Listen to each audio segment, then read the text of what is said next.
ശബരിമല വിഷയത്തിലെ സർക്കാർ അനുകൂല നിലപാടിൽ NSS ജനറൽ സെക്രട്ടറി സുകുമാരൻ നായർക്കെതിരെ വീണ്ടും പോസ്റ്റർ പ്രതിഷേധം. ആലപ്പുഴയിലും കൊല്ലം ശാസ്താംകോട്ടയിലുമാണ് ബാനറുകൾ പ്രത്യക്ഷപ്പെട്ടത്. സാമുദായിക സംഘടനകൾക്ക് സ്വതന്ത്രമായ നിലപാട് സ്വീകരിക്കാമെന്നും തെരഞ്ഞെടുപ്പിൽ നൽകുന്ന പിന്തുണയാണിതെന്ന് പറയാനാകില്ലെന്നും കോൺഗ്രസ് നേതാക്കൾ പ്രതികരിച്ചു. ആലപ്പുഴ നൂറനാട് പണയിൽ വിലാസം കരയോഗത്തിന് മുന്നിലും കൊല്ലം ശാസ്താംകോട്ട വേങ്ങയിലുമാണ് ബാനറുകൾ സ്ഥാപിച്ചത്.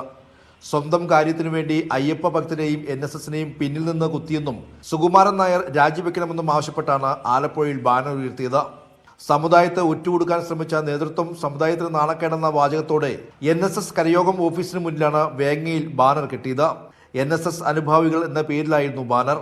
NSSന് എതിരായ വിമർശനങ്ങളിൽ കോൺഗ്രസ് പങ്കാളികളല്ലെന്നും അയ്യപ്പ സംഗമത്തിന് NSS നൽകിയ പിന്തുണ തെരഞ്ഞെടുപ്പിൽ ഉണ്ടാകുമെന്ന് പറയാൻ കഴിയില്ലെന്നും കോൺഗ്രസ് നേതാക്കൾ പ്രതികരിച്ചു.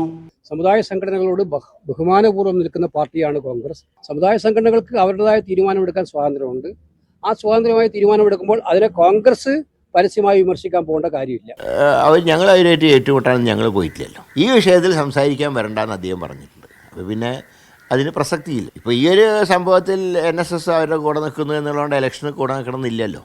സുകുമാരൻ നായരുടെ സർക്കാർ അനുകൂല നിലപാടിനിടെ Travancore Devaswom board president NSS പരിപാടിയിൽ ഉദ്ഘാടകനായി എത്തിയതും ചർച്ചയായി. മീനച്ചിൽ താലൂക്ക് യൂണിയൻ നേതൃത്വത്തിൽ നടന്ന ആധ്യാത്മിക സംഗമമാണ് ദേവസ്വം ബോർഡ് പ്രസിഡന്റ് ഉദ്ഘാടനം ചെയ്തത്. വിവിധ ബ്യൂറോകൾക്കൊപ്പം മീഡിയ 1 ആലപ്പുഴ.